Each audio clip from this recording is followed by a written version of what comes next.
Alors, on a eu avec une bande d'amis, alors comme tout le monde, on est tombé dans le vibe coding, tout ça, il y a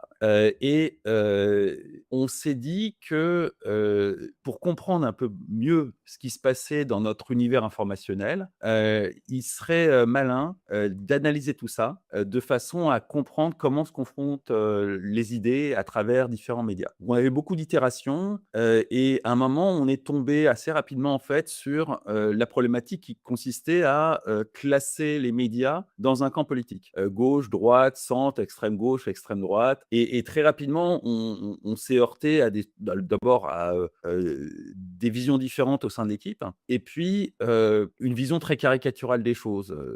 Le positionnement gauche-droite, extrême gauche, en France, c'est essentiellement fait pour stigmatiser un camp. C'est pas fait pour comprendre ce qui se passe. Donc on s'est plongé dans, la façon dont on pouvait scientifiquement aborder tout ça et il se trouve qu'en sciences politiques, moi j'ai passé vraiment 10 ans de ma vie à Sciences Po, en sciences politiques, on peut aborder ça de façon rationnelle et froide, et on a des méthodologies qui permettent de comprendre, quel est le positionnement d'un corpus. C'est des méthodologies qui ont été inventées, alors pour la petite histoire, en 2006, à l'université d'Amsterdam et puis qui très rapidement se sont généralisées dans tous les laboratoires de sciences politiques, européens, et qui consistent non pas à positionner avec une méthodologie scientifique quelque chose à droite ou à gauche, mais à, complexifier en fait le positionnement et on peut le complexifier, d'une façon assez simple, qui est de séparer l'économie des valeurs. C'est-à-dire qu'on va pouvoir, à travers un questionnaire à réponse fermée, où on va interroger, n'importe quel corpus de texte sur un peu vraiment toute une série de questions à réponse fermée qui vont nous permettre d'étalonner, sur, différents axes. Le premier axe, c'est l'économique, gauche-droite, hein, classique. Grosso modo, interventionnisme d'État pour ce qui est de la gauche et libre marché pour ce qui est de la droite et puis tout un étalonnage, hein, qui va, vraiment de la gauche à la droite. Et puis de l'autre côté, sur l'axe des ordonnées, les valeurs, où on va trouver, en ordonnée d'un côté, tout ce qui est, écologie, liberté individuelle, droit des minorités et puis de l'autre côté, à l'opposé, l'autorité de l'État, les traditions, la nation et en faisant passer n'importe quel corpus, dans ce filtre-là, on arrive à le positionner sur un quadrant en 2 dimensions. Je prends un article sorti des Échos et je vais le passer au crible d'une vingtaine de questions qui vont porter sur le droit des minorités, les retraites, les impôts, l'immigration. Alors sur la plupart des questions, la réponse va être, «Ce texte ne parle pas du tout d'immigration, ça n'a rien à voir, donc toi c'est neutre». Mais si tu prends une vingtaine, une trentaine de questions, il y a certaines de tes questions qui vont être pertinentes pour le texte et qui vont te permettre de positionner ce texte comme étant, bah, pour les Échos, typiquement libéral et légèrement conservateur. Pas sur tous les articles, hein, ça va varier. Tu vas avoir tout un tas d'articles qui vont, si tu les agrèges, te donner le positionnement politique des Échos, te donner le positionnement politique du Figaro, te donner le positionnement politique de Mediapart, mais pas sur un axe droite-gauche avec extrême droite, extrême gauche, sur un axe qui est l'économique d'un côté, les valeurs en ordonnée. Et donc c'est un espace sur lequel tu positionnes. On n'est pas du tout, il y a plus d'extrêmes, c'est juste des cadrans, et tu vas pouvoir positionner aussi bien les médias qu'un article ou que la production d'un journaliste. À partir de là, on a construit le moteur pour faire ça sur la presse écrite. Là, à l'heure qu'il est, on a un moteur qui marche en version bêta sur, 8 ou 9 médias qui sont, des gros médias de type, Le Monde, Mediapart, BFM, CNews, des trucs comme ça, et qui nous sert essentiellement à étalonner le moteur. Le moteur est vraiment construit sur des bases, scientifiques et académiques, hein.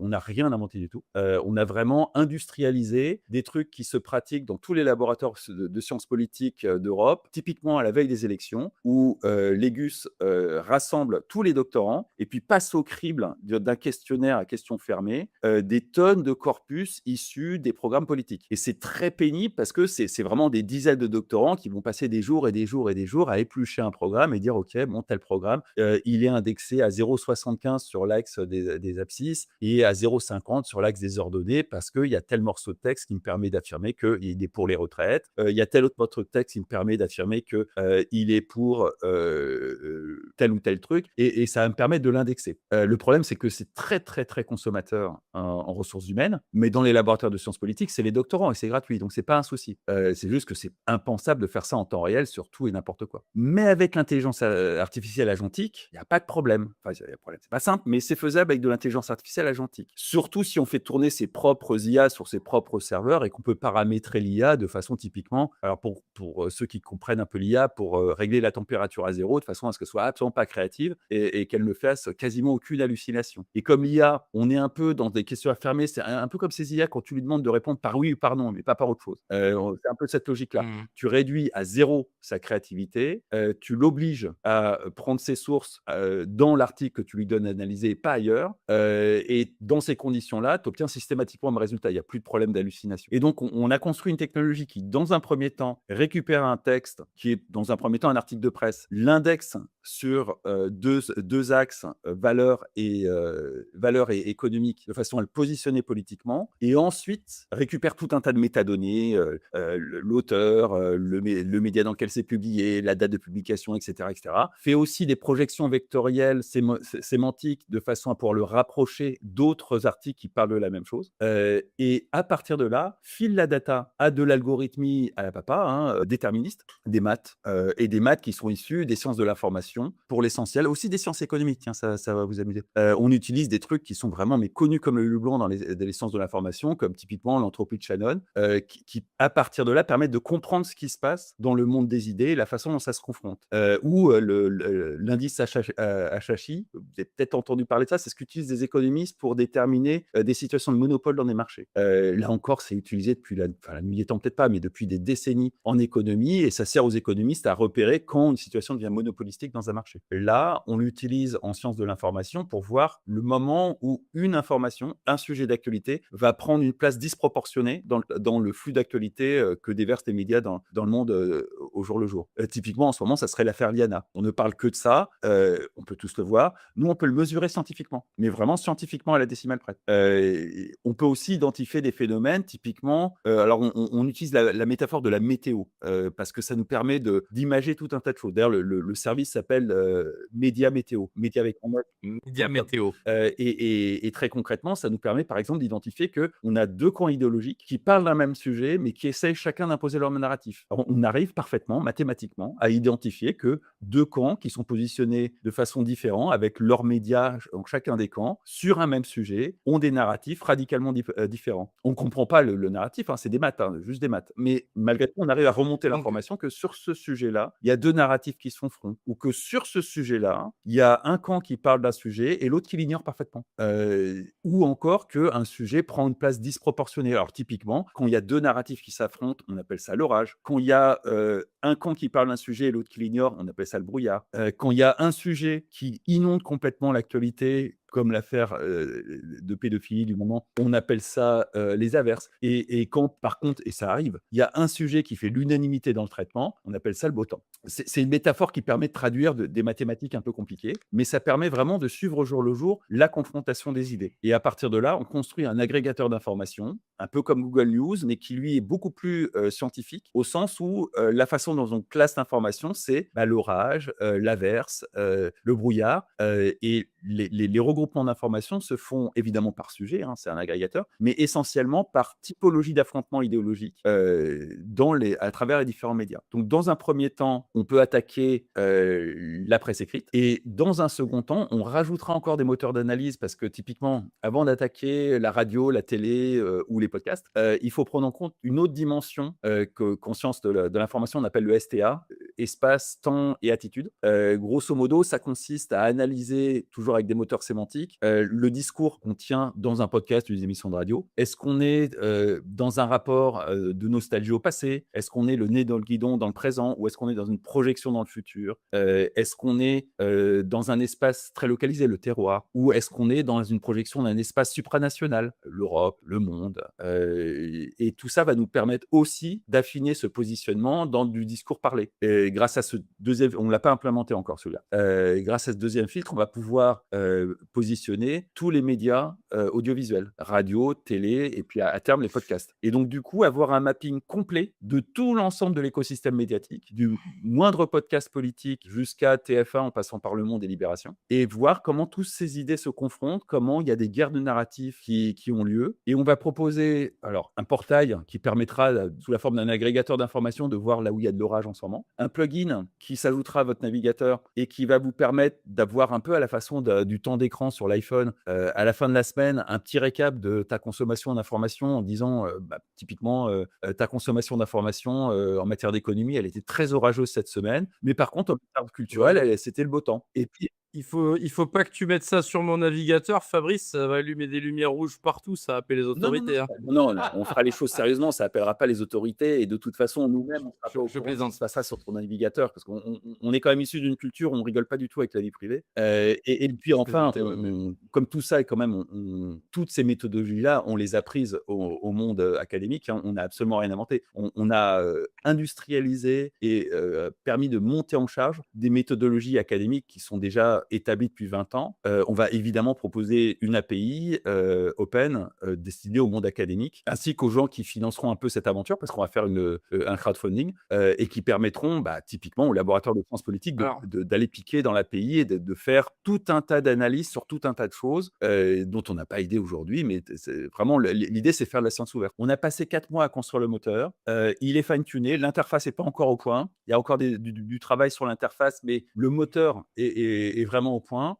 D'ici une semaine, 10 jours, on va passer à une campagne de crowdfunding de façon à financer l'indexation de la totalité de la presse, ensuite l'indexation de la radio, de la télévision et des podcasts. d'ailleurs, peut-être un jour qu'on fera la revue d'actu avec GG, en la passant au crible sur Eh ben, Sur figure-toi, Média ça va VTO. me permettre de dérouler ma pub.